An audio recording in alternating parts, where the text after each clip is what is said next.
জামাই প্রতিবন্ধী, আমার একটা সেরি আছে, ওটাও প্রতিবন্ধী। আমি সবাই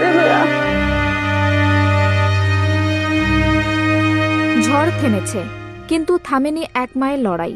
আকাশে আর নেই সে কালো মেঘ, তবুও হাফসার জীবনে এখনো ঘনিয়ে আছে অনিশ্চয়তার ছায়া।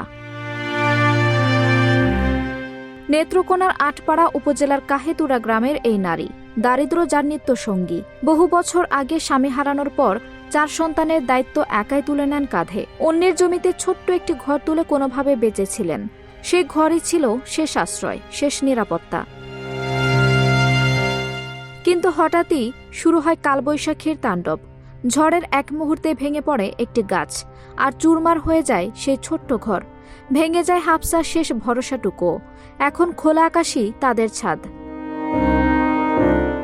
রাত নামলেই বাড়ে ভয়, নিরাপত্তাহীনতা, খাদ্যের সংকট আর অজানা ভবিষ্যতের শঙ্কা।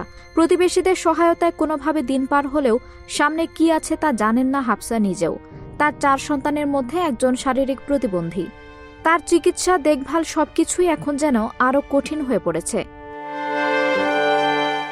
তবু থেমে নেই এই মায়ের সংগ্রাম। স্থানীয়দের দাবি, এটা আরেকজনের জায়গাতে, এটা আব্দুর রহিম হাজি সাহেবের জায়গাতে আসছিল অনেকদিন, 8-10 বছর এখানে থাকার পরে গাছটা মনে করেন যে গাছটার মধ্যে ভাঙ্গিয়া অ্যাক্সিডেন্ট হয়েছে না, এটাই বড়। এখন মনে করুন যে এই তারা অসহায় অবস্থায় পড়ছে। তাদের ফ্যামিলিটা এতটাই অসহায় যা মুখে বলা প্রকাশ করার মতো না।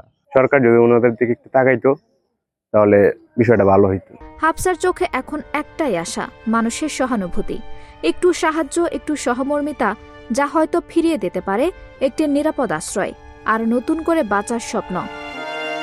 আঞ্জুম হক আরবি, টাইম নিউজ ডেস্ক।